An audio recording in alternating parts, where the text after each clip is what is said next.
अच्छा था, अच्छा लगा, रहने भी अच्छा था। भैया ने बहुत हेल्प किया। नहीं ये तो हाँ बहुत बहुत हेल्प किया। समजलं तुला मी देतोय समजलं देऊ अजून तुला देऊ ये घे तू घे थांब तुला घे थांब तू घे नाही बाई घे तू घे मग तुला पाहिजे का केळा तुला काय नको बाबा हे घे तू नाही खाते मग तुला पाहिजे घे तू खाता गोमातेला प्रसाद देऊन आम्ही निघालो पुढच्या दिशेने। सगळ्यात पहिले आम्ही जाणार होतो बरसानाला, लाडलीजी महाराज मंदिरला।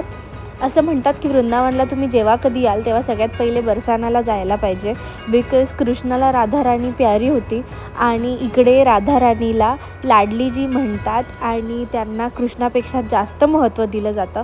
त्यामुळे आम्ही सगळ्यात पहिले त्या मंदिरात गेलो।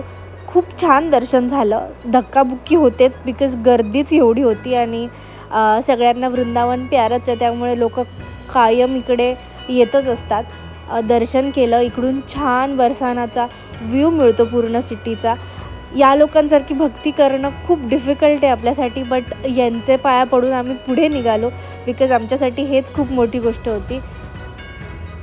मंदिराला सुमारे 200 पायऱ्यांपेक्षा जास्त, त्यामुळे आम्ही सगळे थोडे दमलेलो, नाश्ता केला नव्हता आणि म्हणून आम्ही विचार केला की आता थोडा स्टॉप घेऊया, पहिले जेवूया। सकाळी आम्ही निघायच्या आधी मस्त जेवण बनवून घेतलेलं, सोबत पनीरची भाजी होती, भात होता आणि म्हणून आम्ही छानशी अशी जागा बघितली, तिकडे मस्त जेवायला बसलो, पोटभर जेवलो आणि मग निघालो पुढच्या दिशेने। मथुराजवळच गोकुळ म्हणून एक जागा आहे जिकडे रमण रेती आहे आणि आम्ही विचार केला की आपण तिकडे जाऊया। असं म्हणतात की कृष्ण लहानपणी तिकडे त्यांच्या मित्रांसोबत खेळले होते आणि त्यामुळे आपल्याला वाटतं की आपण एकदा जाऊन तिकडे ती फील घ्यावं। खूप सारे जणं तिकडे लोटांगण घालत होते, ती रमण रेती थोडी घरी घेऊन जात होते आणि खूप छान वाटत होतं। एकदम पीसफुल जागा आहे आणि आपल्याला वाटतं की आपण थोडे तरी पुण्यवान आहोत की आपण इथपर्यंत पोहोचू शकलो, या भूमीचं दर्शन घेऊ शकलो। आणि मग आम्ही तिकडच्या मंदिरामध्ये दर्शन घेतलं। कुठेही जा राधाकृष्ण आहेच आणि ते बघून इतकं मन प्रसन्न होतं। आम्ही छान दर्शन घेऊन पुढच्या दिशेने निघालो। आपण मध्य प्रदेश नंतर आपण राजस्थान ना बाबा, मध्य प्रदेश, मग राजस्थान, मग दिल्ली, मग उत्तराखंड, मग परत दिल्ली, मग उत्तर प्रदेश, मग मध्य प्रदेश, मग परत महाराष्ट्र प्रदेश।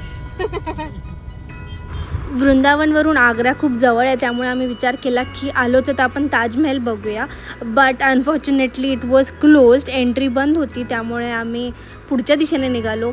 जवळच आम्ही एक हॉटेल बघितला, तिकडेच आम्ही जेवलोसुद्धा आणि तिथेच स्टे केला। भेटूया नेक्स्ट व्लॉगमध्ये, टेक केअर, बाय बाय।